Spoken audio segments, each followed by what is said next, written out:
Everyone knows the Salvation Army. It's at work all over the world, wherever human need is greatest. Above all, it proclaims salvation through the blood of Christ and the fire of the Holy Spirit. And it calls the world to hear its message by music and marching.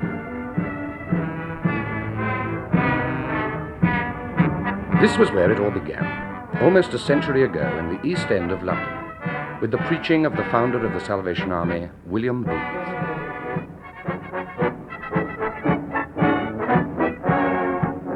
In 1865, he took his stand here on the Mile End Waste, near a tavern called the Vine. He preached with the experience of years, though he at first was diffident about his own powers. I feared my ability to deal with people as completely outside the Christian circle as the heathen of foreign lands. But I had forgotten my work in Nottingham when I was a boy of 16, 20 years before. In Nottingham, 50,000 people lived in houses built for 10,000, mostly working in the stocking industry. William Booth was baptized in Snainton Church, close by Nottington Place, where he was born in 1829.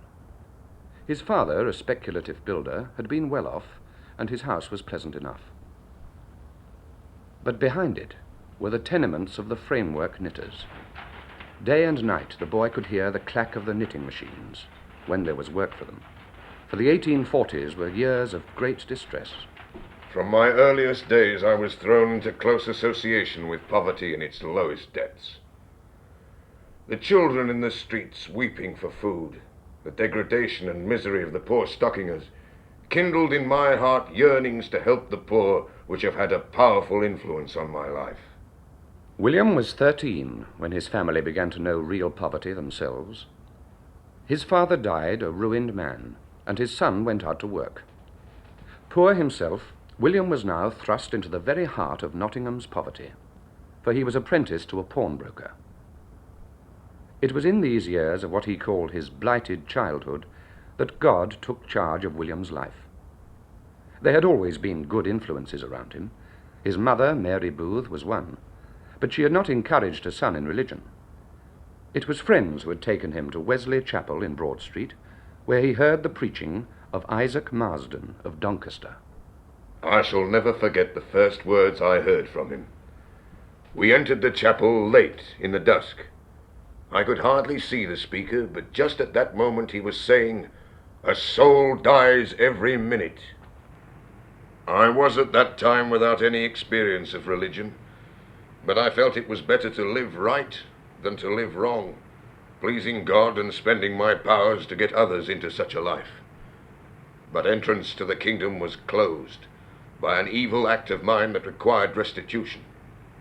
I remember as if it were yesterday, kneeling in the room under the chapel, the resolution, the finding of the boy I had wronged, the acknowledgement of my sin, and the peace that came after.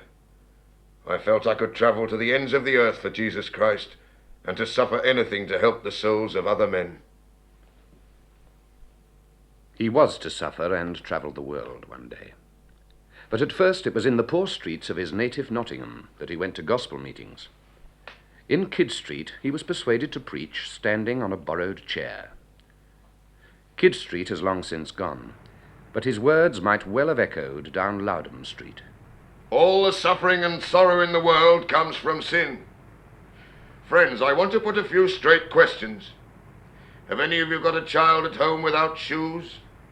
Are your wives waiting in the dark for you to return without money? Are you going to spend in drink money that your wives need for food and your children for shoes? Friends, it was for you Christ died. Stop and be saved. When he was 20, he had to go to London to find work.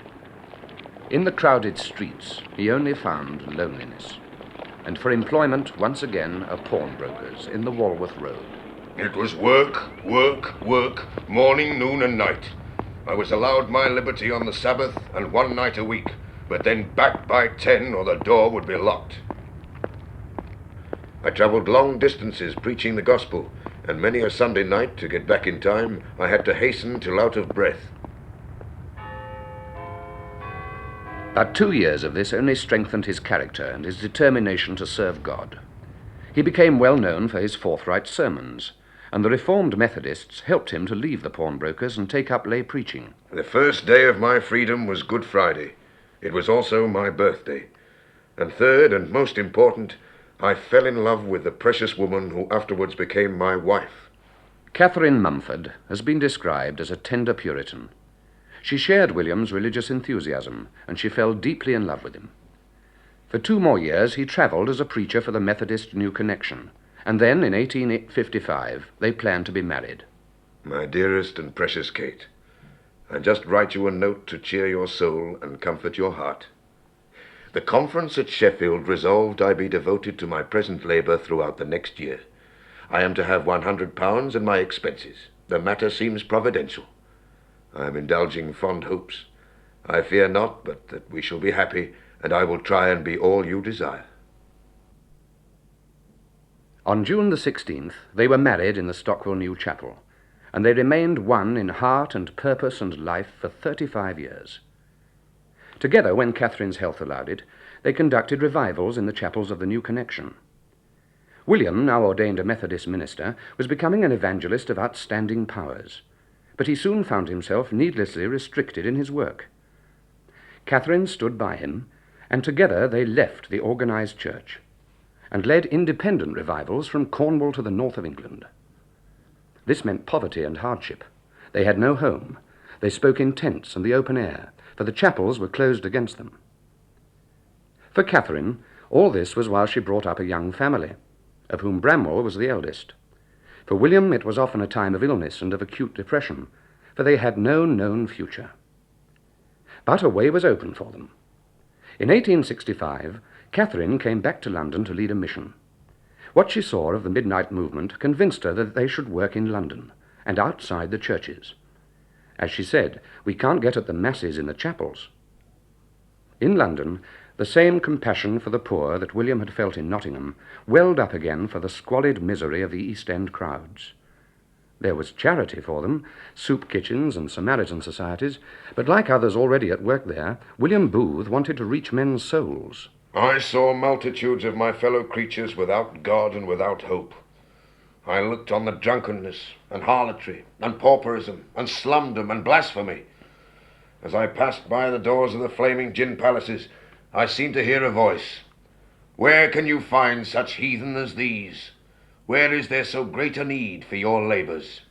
London had taken possession of William Booth, as in later years he was to possess the heart of London. But a quarter of a century of struggle faced him and Catherine before their work would be established in the East End. The first half of this period, when the seeds were sown and the techniques developed for the Salvation Army, is the story of the East London Christian Mission, for which Booth preached on the Mile End Waste. The open air was always the starting point. We found that the aversion of the working classes to churches and chapels was strong, yet they eagerly listened to the truths of the Bible in the open air. Then, as we passed along the spacious thoroughfare singing, the people ran from every direction, some in mockery, some in anger, and some turned and accompanied us. Every outdoor service was connected with an indoor meeting, where prayer could be offered and appeals could be made for an immediate closing with Christ. The place for the indoor meeting was always a problem, but at last an old beer house called the Eastern Star was leased as a permanent headquarters. The use of a flag is significant, and also the notice that Booth was preaching on Sundays at the Effingham Theatre. A newspaper commented acidly, "Enormous audiences have been drawn to hear this gentleman's exordiums by the somewhat plagiaristic announcement of change of performance. The boxes and stalls are filled with an idle and dissolute set of characters." Of course, it was just this set of characters that Booth wanted, and he soon found out what to do with them. My first idea was to get the people saved and send them to their churches. But they would not go. They were not wanted. And we wanted them ourselves to help in the business of saving others. The missioners of 1867 were the first of an army of converts set to converting others. In the dress of the women is the first hint of a uniform, as also in the dress of Catherine Booth. While William was in the East End, she had been working in other parts of London. In 1870, because of his illness, it was she who preached at the opening of the new People's Mission Hall, and from now on she shared in the leadership of the mission. The next few years were all excitement and growth, with huge meetings and branches being set up in London and throughout the country. The revival work began to take on a distinctive character. Booth did not inaugurate the changes, but he inspired them. As General Superintendent, he was often known as the General. At Whitby it was announced, "The General is coming to review the Hallelujah Army." Booth did not invent that title, but by altering the printer's proof of the report of 1878, he gave the mission the name Salvation Army, and the conference of that year was called a War Congress. In the mission staff, the army was virtually in existence. All it had to do was to change into uniform. The uniforms were rather varied at first, but the spirit and the purpose of the pioneers was always the same. Then a young man blew a cornet at a meeting, and the army was on the march, with its flags and bands, and its general. The Salvation Army. What a strange name. It is an army to carry salvation through the land, organized to liberate a captive world and to fight and overcome the enemies of God and man. And it had to fight. For years it met with hostility, even from the police and the magistrates, and with murderous attacks from the mobs. But the Salvationists prayed for their enemies and went on converting them. Most of the organization was undertaken by the General's eldest son, Bramwell. He was his father's right hand, especially when they had to face the tragic illness and death of Catherine Booth, the mother of the army.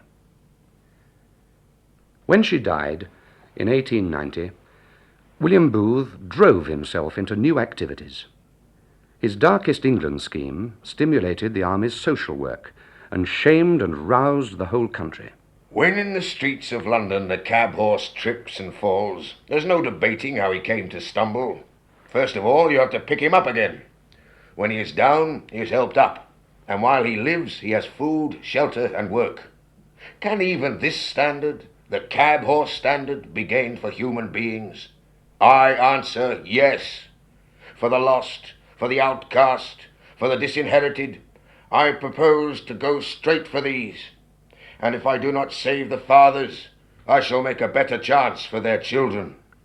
Booth's own children and his grandchildren, following him into his work, were a great joy to him. Some of them still remember him. Among them, his eldest granddaughter, Commissioner Catherine Bramwell Booth. I don't remember him before he was in his 60s, so he seemed an old man to us, and yet he didn't seem a bit dull. He was so full of eagerness about everything. Of course, my grandfather was a man full of surprises. He'd suddenly say in the middle of tea, "Now then, let's have testimonies. Catherine, you give your testimony." It was rather awe-inspiring then for a small girl. However, we loved him very much, and especially we thought so much about him because of my father's attitude. I can remember now, see a picture of them almost as if they were present to my mind's eye. Father and the General talking together so eagerly, bursting out into laughter. William Booth used to throw his head back and roar with laughter.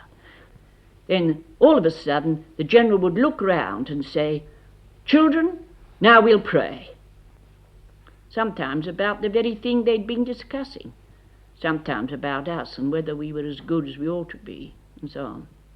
Oh, he never put on a praying voice. No, never. It was the same.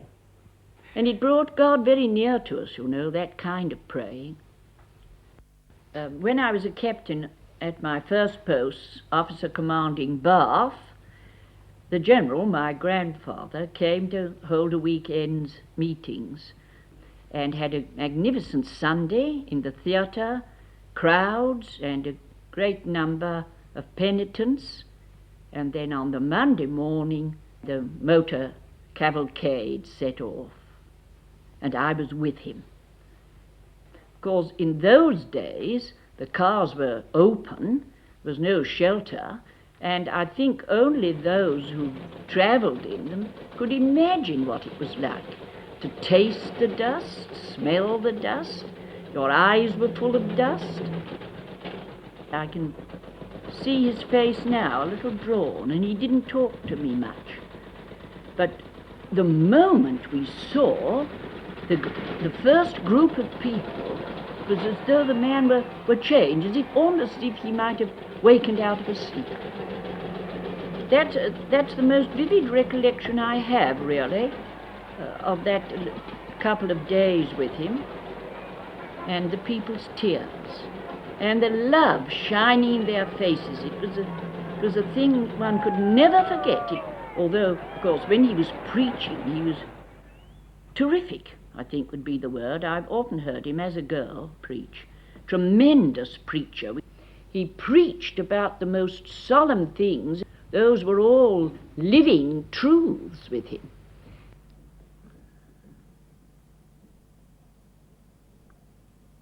This is the earliest film of a Salvation Army meeting, made about 60 years ago. The army, of which Commissioner Catherine was then a young officer, still used its original method of witnessing in the open air. But by now it was a huge international movement, established in 36 countries overseas. A hall had to be specially built in the Strand, where Australia House is now, to hold the thousands of delegates who came to the International Congress of 1904. The General himself was now a famous figure. In these last years, though still criticized, he was widely loved. He toured the world. He was received by kings. But as he took the salute at the Crystal Palace, nothing could give him greater joy than to know that the work of his army was acknowledged and respected everywhere. 4 months before he died in 1912, he spoke for the last time in the Albert Hall, at the celebration of his 83rd birthday. Though these are not the words he used on that occasion, this is the authentic voice of William Booth. All around you on the waste waters of life, in their poverties, miseries and sins, the people are thinking, will you help them? If neither money, pride or self bar the way overboard with it, put your trust in God, throw your arms round the perishing, and swim until by and by, when the kindly hand of death lands you on the golden shore, the Spirit whom you have saved shall bear you away on their snowy wings to the feet of your Lord, and say, this is the man, this is the woman who saved me. His leadership has been carried on by a succession of 6 generals. The first was his eldest son, Bramwell, the Chief of Staff in William's lifetime. His last public appearance was at the foundation of the Memorial Training College. The general from 1946 to 54, General Albert Osborne, knew William Booth well. And I should say, first of all, the thing that impressed me most about him was that he was a forward-looking man. He was not content to leave things just exactly as he found them. And if one were to ask me, is that same spirit in the Salvation Army today? I should say most definitely yes. The young people of the Salvation Army today, they have the same spirit. And I believe that if a revival of religion is to come to this country, it will come from the under-30s. And in that revival, the young people of the Salvation Army will definitely play a part, because they are prepared to do the unconventional. He loved people. When I was a boy at international headquarters, the founder came down in the lift one night, and I pulled the door open to let him go out to his cab, hoping that he would pass me by. Nothing of the kind. The founder stopped and looked at me and said in a voice that rather frightened that office boy, "Who are you?" And I said, "I am Osborne, sir." He said, "Are you the son of Major Osborne?" I said, "Yes, sir." And then he said, "Are you a good boy?" Well, of course, I was a little hesitant in answering, but I said, "I'm trying to be good, sir." He said, "That's no good. You must be good." but I never forgot that he cared about an office boy. And later on I learned that he cared very deeply about people. I was on duty at the Clapton Congress Hall in 1912 at the lying in state of William Booth. And I saw thousands of people filing past and taking a last look at the old general. But I should think the thing that most impressed me was the remark of an obviously poor woman, probably from the slums of the East End of London, who said, as she looked at him, "He was a wonderful man. He cared for the likes of us."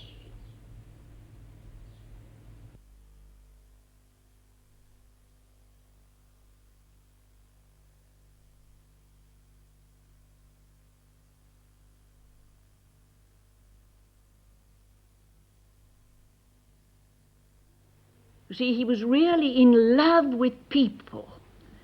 And to make people good, he believed that God was able to recreate in man the original design.